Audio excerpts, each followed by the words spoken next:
breaking news from the Middle East. Israel has launched preemptive airstrikes against the Islamic Republic of Iran. The strongest army in the world can take a hit that it may never recover from. Iranian's USS Abraham Lincoln, which happens to be a nuclear-powered aircraft carrier of the United States of America. Breaking news from the Arabian Sea.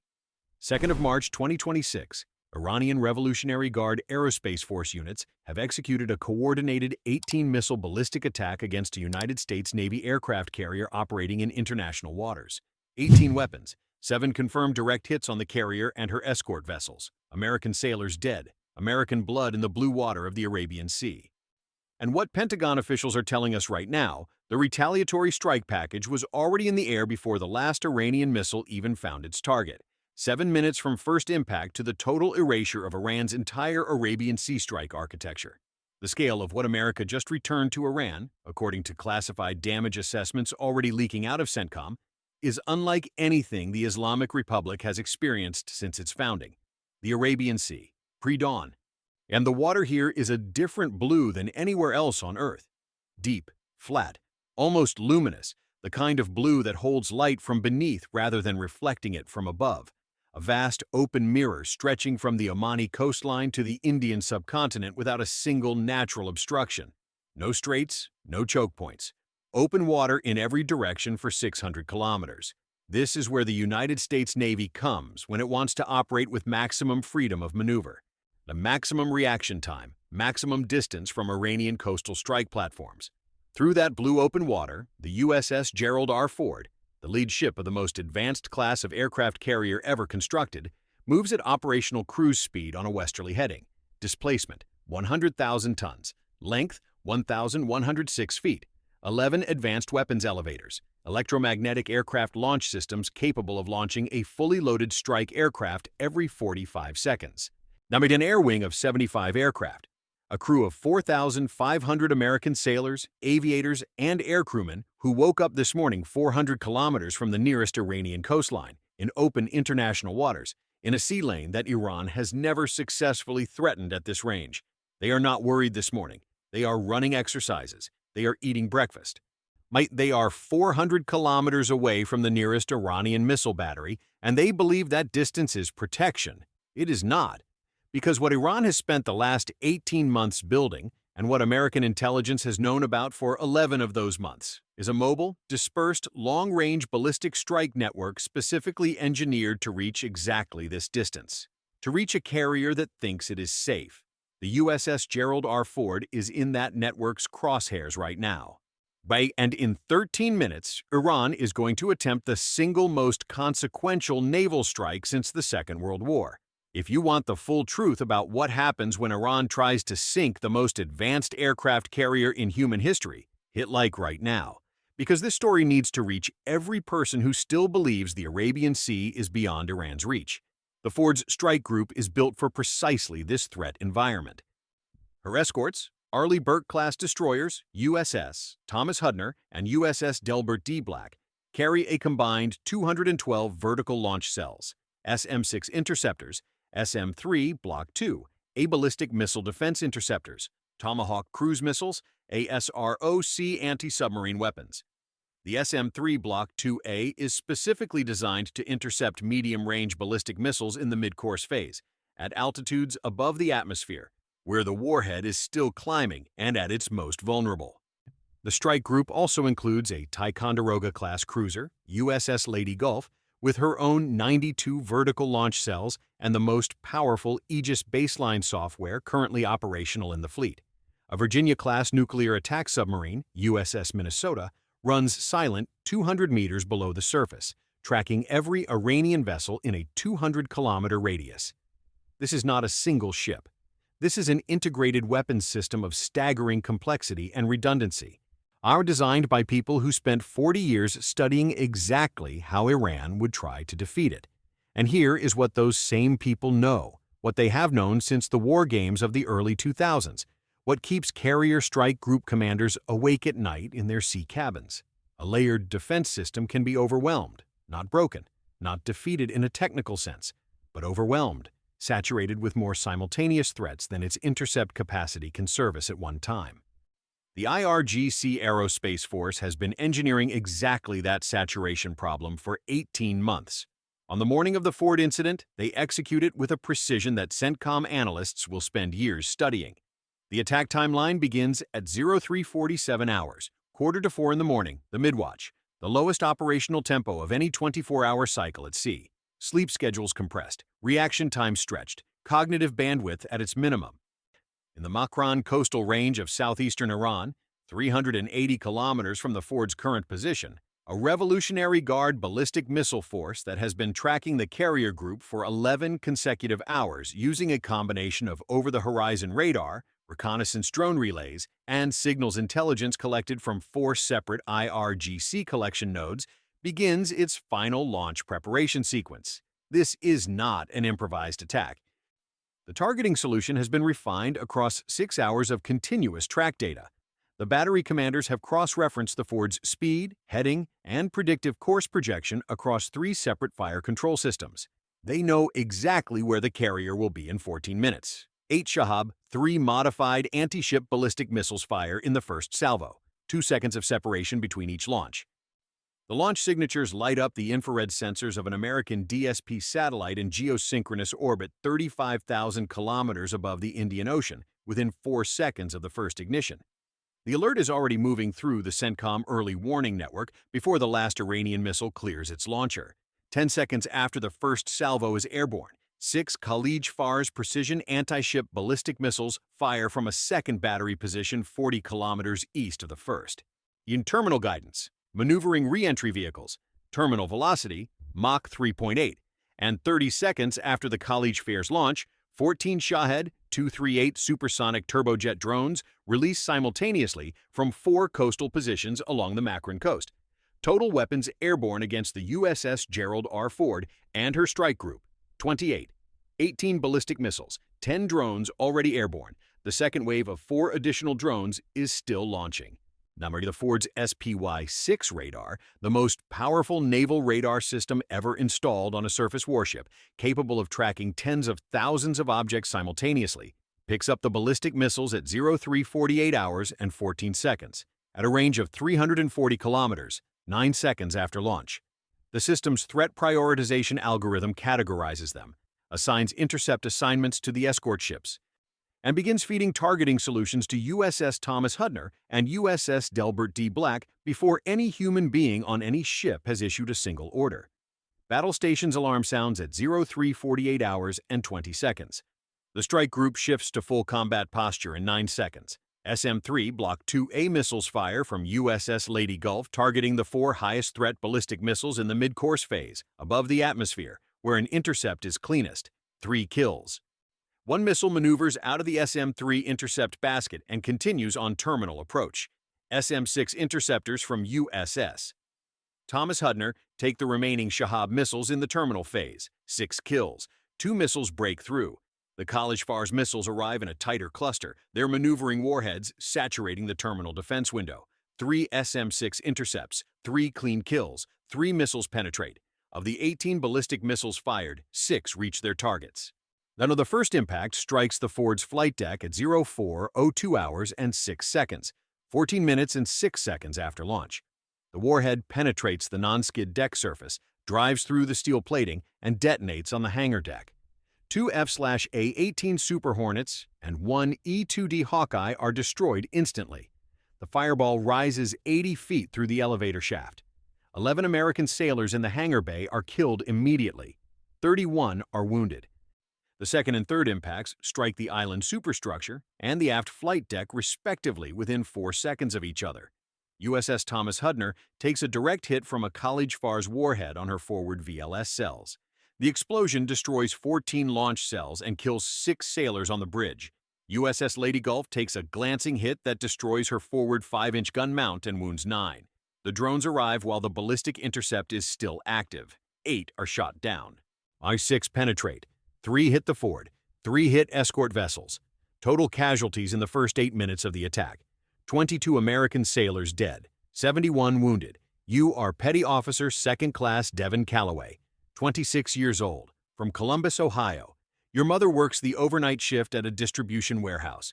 Your father drove trucks until his back gave out. Then you enlisted because the recruiter showed you pictures of carrier flight decks and you thought, in the way that only someone 20 years old can think about something, that working on a ship like that would mean you had done something with your life that nobody in your family had ever done. This morning, you are in the hangar bay when the first missile hits. The sound is not what you expected. You expected something loud. What you get instead is a sensation, a pressure change that you feel in your chest before you hear anything, a wall of compressed air that arrives before the sound, and then the sound arrives, and it is everything at once and nothing recognizable. The training takes over. Not bravery, not courage. Training.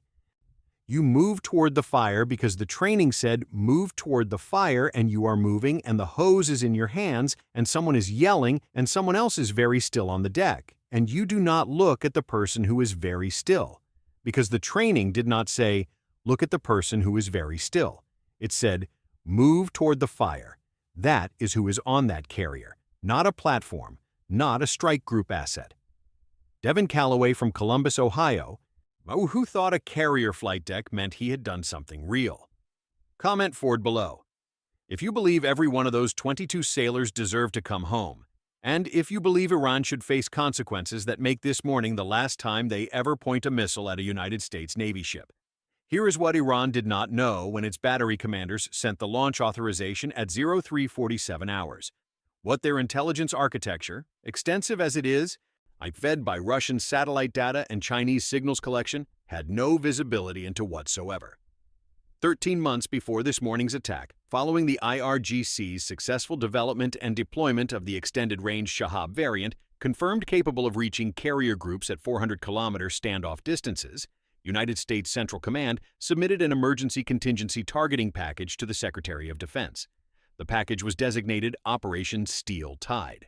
And it was built on a single premise. Iran has achieved the range. The doctrine must answer the range. Operation Steel Tide identified and cataloged every single Iranian military installation that contributes to the long-range carrier strike capability across the Makran coast, the Bushehr region, and the Gulf of Oman littoral zone. Not the obvious facilities. Every facility, including the ones Iran considers secret, including the ones whose existence was confirmed only through 16 months of continuous signals intelligence collection, reconnaissance satellite passes, and recruited source reporting from inside the IRGC Aerospace Force itself. 53 targets, ballistic missile storage bunkers, mobile launcher hide sites, over-the-horizon radar arrays, signals collection nodes, fuel and oxidizer production facilities, underground warhead assembly plants, command and control nodes, satellite uplink stations feeding targeting data to missile batteries. The Secretary of Defense signed pre-delegated launch authority for Operation Steel Tide 13 months ago. The authority requires no presidential phone call, no National Security Council convening, no congressional notification. One trigger condition: confirmed hostile fire against an American carrier strike group resulting in American casualties originating from Iranian territory. At 04:02 hours and 6 seconds this morning, Iran activated that trigger. The strike authorization reaches 6 platforms simultaneously at 04:04 hours, 2 minutes after the first missile hit the Ford's hangar deck. USS Minnesota, the Virginia-class attack submarine running silent 200 meters beneath the Arabian Sea, carries 24 Tomahawk cruise missiles loaded with target data updated 3 hours ago while the Ford's strike group slept. She has been holding this message for 19 days. USS Ohio, the Ohio-class guided missile submarine positioned in the Gulf of Oman, carries 154 Tomahawks and begins ripple-fire launch sequence immediately. 2 B-2 Spirit stealth bombers from the 509th Bomb Wing, currently orbiting above the central Arabian Sea at 50,000 feet, each carrying 12 GBU-57 massive ordnance penetrators, receive their target assignments. The hardened underground missile storage complexes buried in the Makran Mountains, the facilities Iran considers invulnerable to conventional strike, are their targets. USS Delbert D. Black, despite taking drone hits on her superstructure, has vertical launch cells that still function. Tomahawks fire. 44 F/A-18E and F Super Hornets from Carrier Air Wing 8, already airborne on combat air patrol and strike missions, and receive target updates and arm their AGM-158 JASSM and AGM-84 HSLAMER cruise missiles. They do not turn toward Iran. They position themselves outside Iranian radar coverage and launch from maximum standoff distance. From authorization signal to last weapon away, 7 minutes, 3 seconds. Type yes if you want to see every Iranian target that burns in the next 7 minutes, because 53 facilities go dark and not one of them ever comes back online. First weapons away at 04:06 hours. USS Minnesota fires from submerged position in the Arabian Sea. The Tomahawk surface, ignite, and turn north-northeast at 880 kilometers per hour toward targets whose coordinates were loaded into their navigation systems before the Iranian missile commanders even began their pre-launch checklist this morning. USS Ohio fires 60 Tomahawks in 4 minutes and 12 seconds, each one programmed, each one assigned to a specific aim point at a specific facility. But the B-2S released their penetrators in synchronized pairs. The Super Hornets release 86 JASSM and SLAM cruise missiles and turn south away from Iranian territory. Total weapons airborne, 182 precision-guided munitions converging on 53 targets across a 400-kilometer arc of Iranian territory. All sequenced for simultaneous impact. First impacts at 04:14 hours, 12 minutes after the Ford took her first hit. IRGC Aerospace Force Strategic Missile Command Center, Bandar Abbas. This is the facility from which this morning's strike was authorized and coordinated. The building is reinforced, partially buried, considered hardened against Tomahawk warhead detonation on the surface. 2 GBU-57 massive ordnance penetrators from the B-2 element solve that problem. First penetrator drives through the reinforced roof and detonates on the operations level. Second penetrator follows the entry channel and detonates in the command vault 12 meters below ground. The facility ceases to exist as a functional structure. The officers who authorized the missile launch against the Ford this morning die at their workstations. Makran Coast Ballistic Missile Battery Complex, Site Alpha, the primary launch position from which 8 Shahab-modified missiles fired against the Ford this morning. And the mobile launchers are already repositioning for a second strike.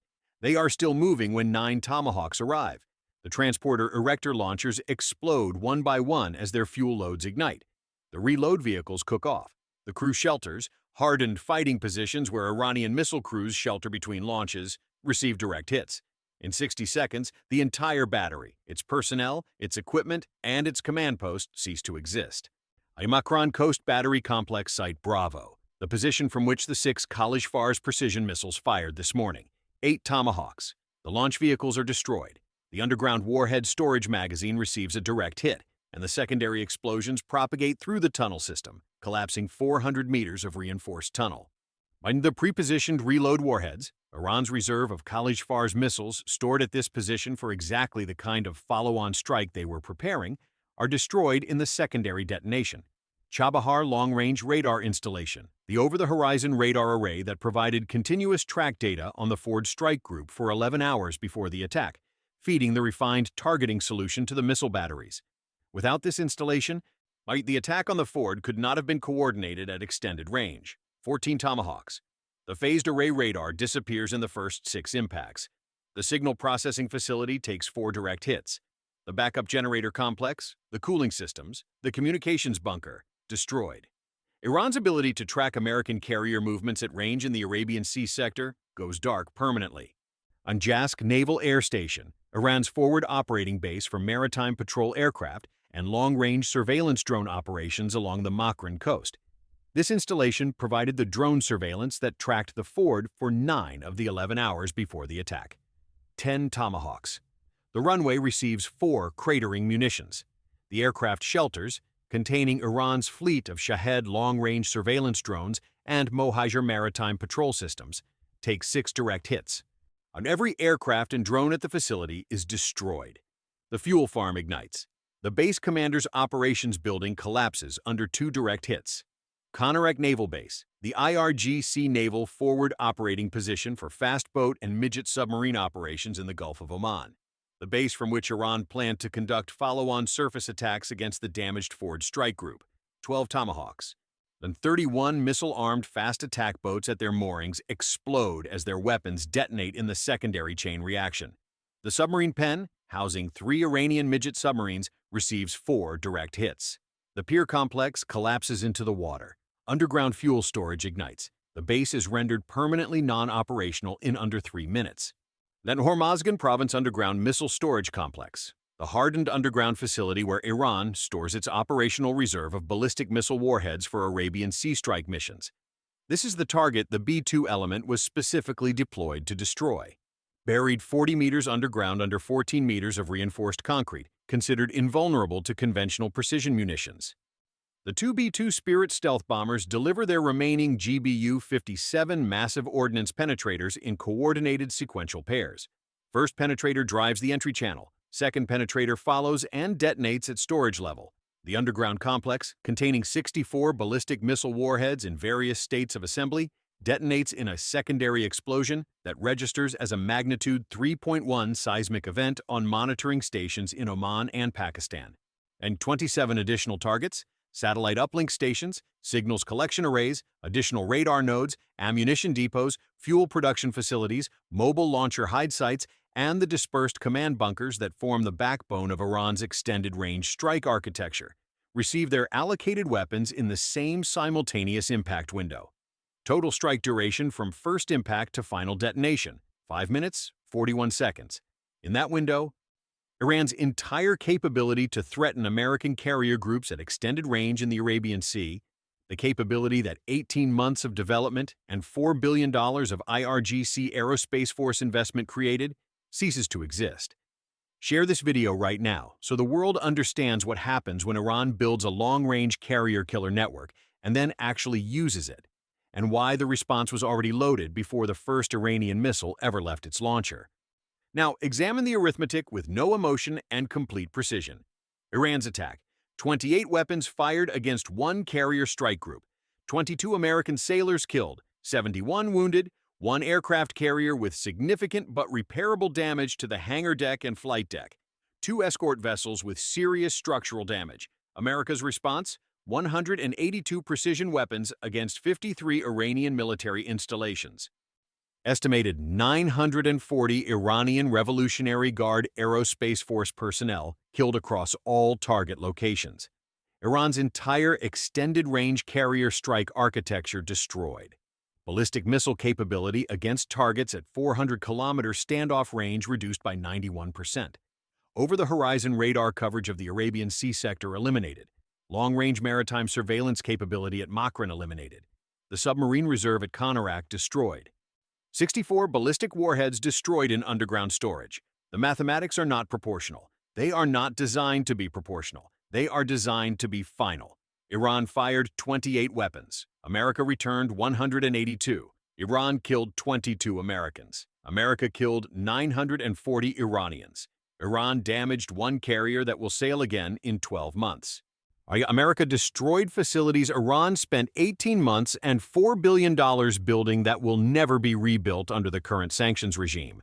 The trade is not just unfavorable for Iran, it is existentially instructive. Every weapon Iran fired this morning cost it more than it cost America, not just in physical assets, in time, in capability, in the deterrence calculation that every adversary on Earth is now running in real time.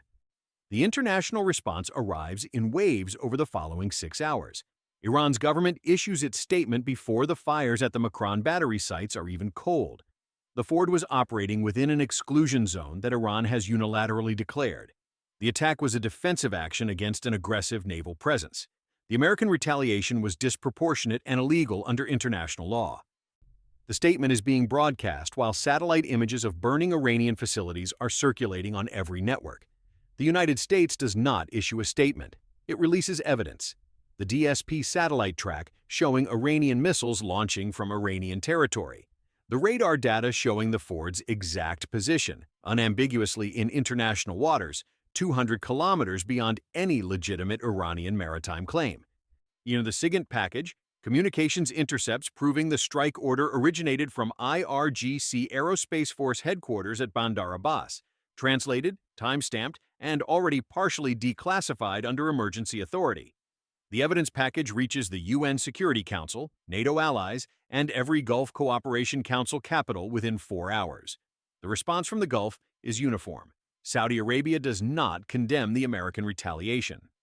It thanks the American Navy for removing a threat to freedom of navigation in the Arabian Sea. The UAE immediately offers expanded basing access for repair and sustainment operations. Bahrain increases its authorization for American force levels. Qatar, which hosts the forward headquarters of CENTCOM, issues a statement affirming the legitimacy of the American response under international law. But even Russia, which has supplied Iran with satellite intelligence for 3 years, issues a statement urging de-escalation rather than defending Tehran. The isolation is complete. Iran fired its most advanced weapons against the most capable carrier in the American fleet, and the world watched what came back. Here is what changes after the Ford incident. Here is why 7 minutes restructures every military calculation every Iranian commander will make for the rest of his career. By the pre-authorized response doctrine, Operation Steel Tide does not just punish the attack. It destroys the capability that made the attack possible, and every adjacent capability that would make any future attack possible. Iran's long-range ballistic strike network against American carrier groups at Arabian Sea distances took 18 months to build. It took American response systems 13 seconds to identify the launch and 7 minutes to cue the response. The Iranian commander who ordered this morning's strike spent 18 months building the capability to fire 28 missiles at the USS Gerald R. Ford. He spent 13 months unknowingly assembling his own destruction. The targeting packages for his facilities were being refined while his missile technicians were still pouring the concrete for the launch pads. The weapons that killed his battery crews were loaded on American submarines before his launch order was ever signed. And he built a weapon. America built the answer to that weapon before the weapon existed. That is what pre-authorized response doctrine means. It means the decision to retaliate was made before the capability to attack was even finished. And now, the capability is gone. And the people who built it are gone. And the command structure that authorized it is gone. And Iran has to start over in an environment where every sensor, every satellite, and every collection system in the American intelligence architecture knows exactly where to look, because the last 18 months showed them precisely what to watch. The USS Gerald R. Ford returns to Bahrain under her own power at reduced speed. Hangar deck repairs are estimated at 14 months. Flight operations are suspended indefinitely pending structural assessment. Petty Officer Second Class Devin Calloway from Columbus, Ohio, survives the attack. He receives the Navy and Marine Corps Commendation Medal for his actions in the hangar bay during damage control operations. He calls his mother from the pier in Bahrain on a borrowed satellite phone. He does not tell her what the hangar bay looked like. He will not tell her for a long time. The 22 sailors killed are transported home to the United States with full military honors. And their families receive personal notification from the Secretary of the Navy before any public statement is released. Their names are added to the wall at Naval Station Norfolk. They were 19 years old, 24 years old, 31 years old, 38 years old with 3 kids and a mortgage and a retirement plan that was supposed to start in 4 years. They were on a ship doing exactly what American sailors have done in the Arabian Sea for 4 decades. Maintaining presence, protecting freedom of navigation, ensuring that no single regional power can close the world's most critical shipping lanes by threatening the vessels that sail them. Iran made a calculation about what those sailors were worth. It made that calculation on the assumption that distance equals safety, that 400 kilometers of open blue water creates a gap that American doctrine cannot close in time to matter. The 7 minutes proved that assumption wrong, and every Iranian admiral, every IRGC Aerospace Force commander, every battery crew chief who survived this morning now understands one thing that he did not understand at 0347 hours. The moment you fire, the response is already airborne. The range does not matter. The distance does not matter. The hardened bunkers do not matter. 7 minutes is not a reaction time. It is a scheduled appointment that you made the moment you pulled the trigger, and it will keep every one of its appointments. If what you just heard about Operation Steel Tide shocked you, comment Steel Tide below. Because what happened in 7 minutes this morning is not a warning. It is the permanent answer to every Iranian launch calculation from this day forward. So, I want to ask you directly, knowing now that Operation Steel Tide was pre-authorized, pre-aimed, and preloaded 13 months before Iran ever fired a single weapon this morning, knowing that the decision to destroy Iran's entire extended-range strike network was made before the Ford ever entered the Arabian Sea, do you believe America's 7-minute response was the right answer? Or did it go too far? Drop your answer in the comments below. And if you want to understand the strategies, the doctrines, and the 7-minute windows that determine how modern military conflict actually ends when someone strikes first, subscribe right now. This channel breaks down the decisions, the weapon systems, and the pre-authorized response frameworks that shape 21st century warfare in ways no news broadcast ever explains in full. Hit that subscribe button, because Iran's next miscalculation is already being modeled somewhere inside CENTCOM. And when it happens, this channel will explain exactly what comes next.